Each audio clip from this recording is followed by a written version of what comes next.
What's going on, guys? Welcome back to the channel and welcome back to a new video. In today's video I'm going to be fitting a front splitter, and to do this I'm going to be removing my front bumper as well. So if you guys ever need to remove your front bumper for whatever reason, I'll tell you how to remove it, where the bolts are and what you need to do. If you've watched my first video when I gave details about what I've done to my car and whatnot, I showed that the front splitter on my car at the moment is buggered. It's been on the car for 2 years, it's had a hard life and it needs replacing. I did think about replacing it with another Maxton Designs, but I then found a R Composites splitter, which was just over £100, so it was significantly cheaper than the Maxton, and I just fancied a change. So as you can see, it's all right. It's relatively good condition. So I'll say it's new condition, but relatively good quality. There seems to be a lot more holes drilled out in this one compared to the Maxton, whereas the Maxton has 2 holes either side, and that was it.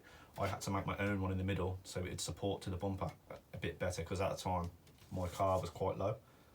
But it seems seems to have 4 either side and 2 in the middle, so I assume it's going to be quite more sturdy than my Maxton, but we'll wait and see over time how long it takes before I smash this one. Right, I'm going to get to the fitting of it now, guys, and I'll see you in a minute. The wheel spaces arrived today, so I'm going to be throwing them on today on the rear. If you watched my previous video, you know I said I was going to order another set for the rear. Well, here they are. So I'm going to chuck them on today as well, so the rears will match with the front. Right then, got the car sort of up in the air.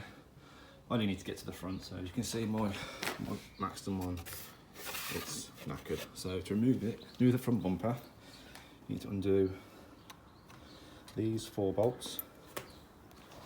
And then you've got on either side, there's a Torx bolt there, I don't know if you can really see it. Oh, there's one there. If you look down there on your car, there's one there. That's the same on both sides.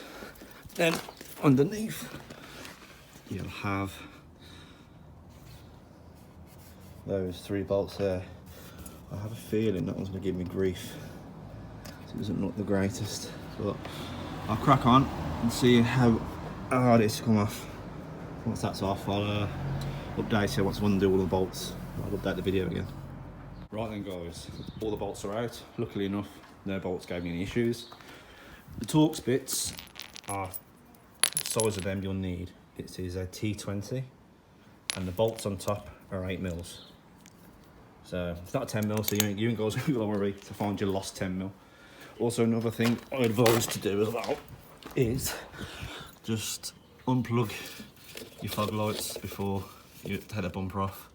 It makes life a lot easier when it's off, rather than trying to reach down to unplug it whilst holding the bumper as well. The only sense I'm going to have to undo, we can't really see it here, but you've got your temperature sensor, which is there, so I'm going to have to pull that off as I'm taking the bumper off, so it should be interesting. All I need to do now is unclip it, which is scary, but they do come loose.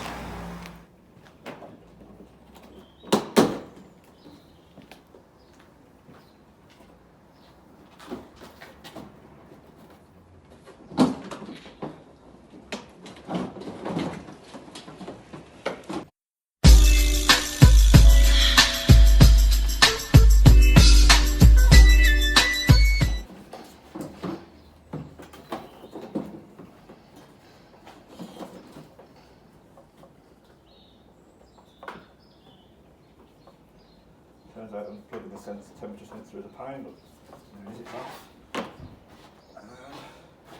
I'm all free. And that's it. It helps if you haven't got a grill that's loose, like mine, like that.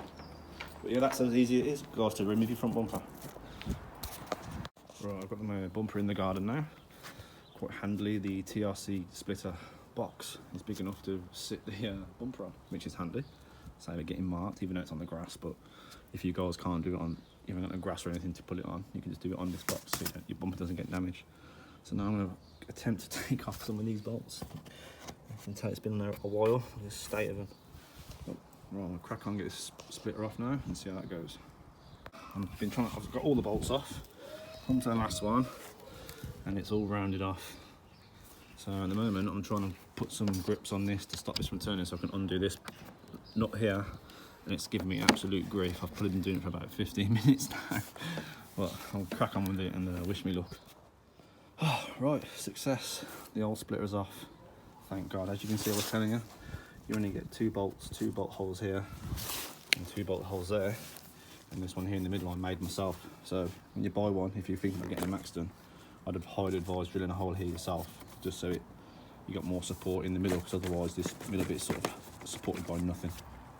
Here's a little side-by-side comparison of how they both look. As you can see, the TRC one is significantly bigger than the Maxton one. But I'm going to try and get it to line up now and see how that goes. Should be interesting. Right guys, I've got the 2 bolts either, and what I did is I measured up the recess there and lined up the splitter best I could with that. Done them whilst the bumper was sort of on its end, because I couldn't really get to line these bits up while it was down like this, you see. So I've done them 2 first, and now while it's on the floor, now it's on this position, I'm going to line up now the rest and drill the holes to make sure it's in place.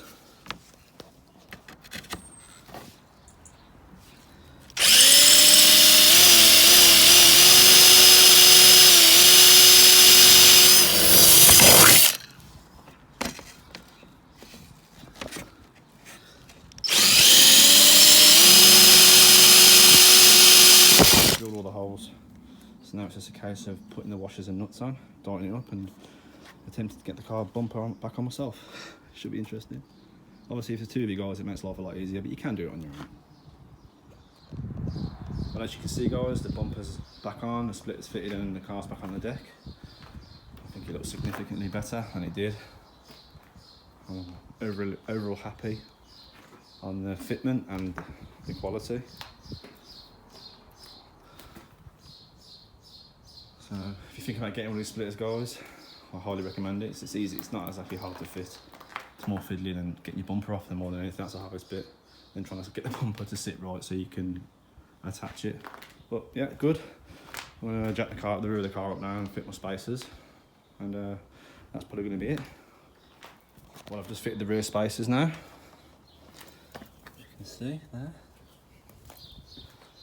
And again, I'm happy with them.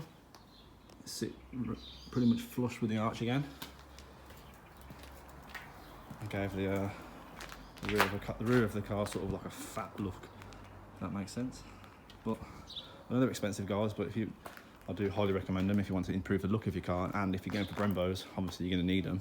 So TPR wheel spacers, they're on eBay, $89.99 for a pair. Obviously you need 4, but well worth the money. And again, the splitter, I'm really happy with that now. It's just nice not having an eyesore of the chunks missing, but we'll see how long that lasts. But although I'm a lot higher than I was when I smashed my splitter before, so I'll have to wait and see. But yeah, productive day. Well, that's it for today's episode, guys. I hope you enjoyed it, and I hope you enjoyed the video, and I hope it sort of put your mind at ease if you're thinking about getting a splitter or even just taking your front bumper off. I hope I was able to sort of explain how to do it. I'll say fitting the splitter is easy enough.